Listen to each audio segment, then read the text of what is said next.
What's up, guys? Welcome back to it. Merengue Culé. The lineups are in. The game is about to start. It's actually the same lineup I predicted in that pre-game analysis. So we do have Eden Hazard starting on that left wing, and I'm going to make this video all about him. I'm going to be analyzing him and trying to see if he improves, if I start to see a little bit of confidence in him, how many dribbles he does, how many dribbles he completes. We're going to make this video about him, so hopefully he does good. I'll see you guys at the end of the first half.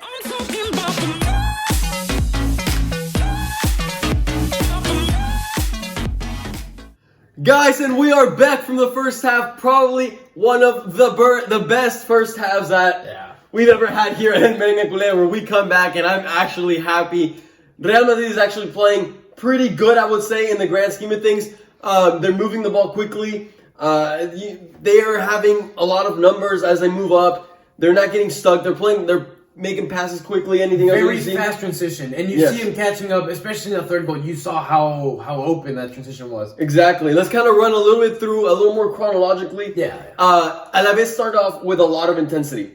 They went out there and that's kind of against to how they normally play, because they're the type of team that likes to sit back a little more, absorb the pressure, park the bus a little bit, and then try to counter.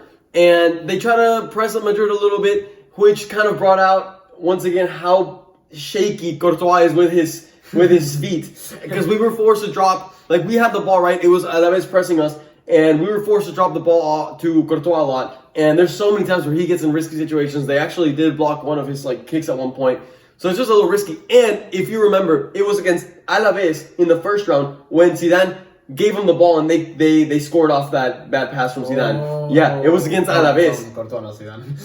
Did I say Zidane? Oh, yeah, it was Courtois, my bad. But anyway, so I think that's kind of what Alaves is trying to do, right? Put that pressure on Courtois because of what has already happened before. Luckily, though, Courtois did not mess that up. So like I said, Alaves had a pretty good start with a lot of intensity. They had some close chances. But minute 14, Casemiro gets a great cross from Toni Kroos off a corner and heads it into the back of the net. It basically cut off Alaves' intensity, pressure, changed their mentality, their tactics. Because I feel like they're such a team that thrives on staying in the game as long as possible. They get dangerous as they progress. Exactly.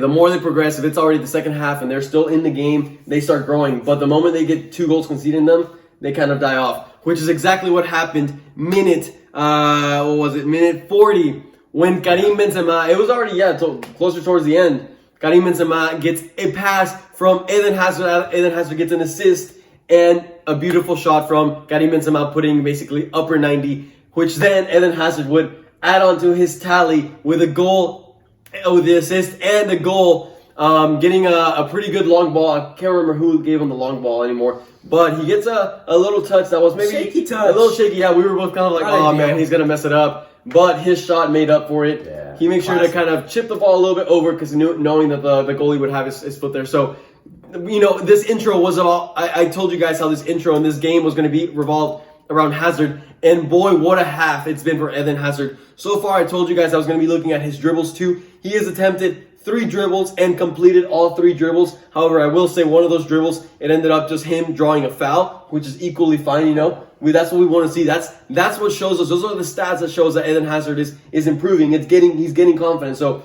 3 completed dribbles, a goal, and an assist. I think this half could not have really gone better for Eden Hazard. Hopefully he can keep growing for it. Potentially this could be the first game that he finishes all 90 minutes, which has been over a year since he's actually done that with Madrid. So, guys, we're off to a great start. Hopefully we can get a couple more goals and get a goleada in. Hopefully we can keep a clean sheet. We'll see how the half ends. I'll see you guys then. Okay, guys, and we are back from the second half. Overall, I would say it was a pretty good game from Real Madrid. Pretty pleasing for the Real Madrid fans that were watching. I will say that second half, the intensity died down a lot. I think one of the things that happened is the Alaves coach realized that Alaves wasn't really playing faithful to their actual style. He tried to be courageous. He tried to go out there and high press Madrid when Alaves is not the type of team to high press like that. And which was definitely seen, like they high pressed, and within the first 15 minutes they were already dead, which is not their style. So exactly, that's also when the goal came. And so he tried to go back to his regular way of playing, which did help out Alaves, because overall in the grand scheme in the second half, the final score was 1-1. So you can see how Alaves played a little bit better. They did get a goal back in the 60th minute, but I don't think it really ever made Real Madrid feel like the game was going to get out of hand. It was a game that I was talking to him. Real Madrid had pretty well under control. Like, they were knocking the ball around. They were trying to bring the intensity of that game down. So that's what their goal was the whole time. So, you know, we never really felt like the game was in trouble. And then Karim Benzema with a treat of a goal, just running down that left wing, beautiful pass from Luka Modric, cuts in and puts it in the back of the net. And I want to say, it's hard to transition from tactics. If you already tell your team, like, we're going to go out there, we're going to push hard, and then the second half, you're like, okay, now let's go back to our own scenario, sit back. Yeah. And, like, you know, there was that lack of transition from Alaves, and then that's how the goal came. Over the head ball, just like all the other ones in the first half. Right, exactly. In terms of, and then Hazard, he was subbed out minute 60 right after Alaves scored their only goal. So that second half, honestly, I mean, he only played 15 minutes, was pretty quiet. I am trying to understand why they took him out, because I mean, you know, if he's feeling good, if he's having a good game, I feel like this is the type of game where you just want to let him keep racking up minutes. Like they're just being overly cautious, which also makes sense because he's coming from so many injuries. But at the same time, there's got to be a point where you just let him be free. Like, you can't keep him in this, like, wrapped around, like, in a blanket, in bubble wrap, yeah, for so long. Like, there's going to be a point where, like, he has to keep playing more, like 70, 75 minutes, 80, the full game. Because, you know, his condition is obviously not there. But I guess over time, Vinicius came in, didn't quite do much. But I will say that one of my big standout players was Militao. I was very pleased with his game. I thought he played a pretty solid defensive game, winning almost every ball in the air, breaking through lines whenever he had the ball, things that we're very used to from Ramos that Varane doesn't have.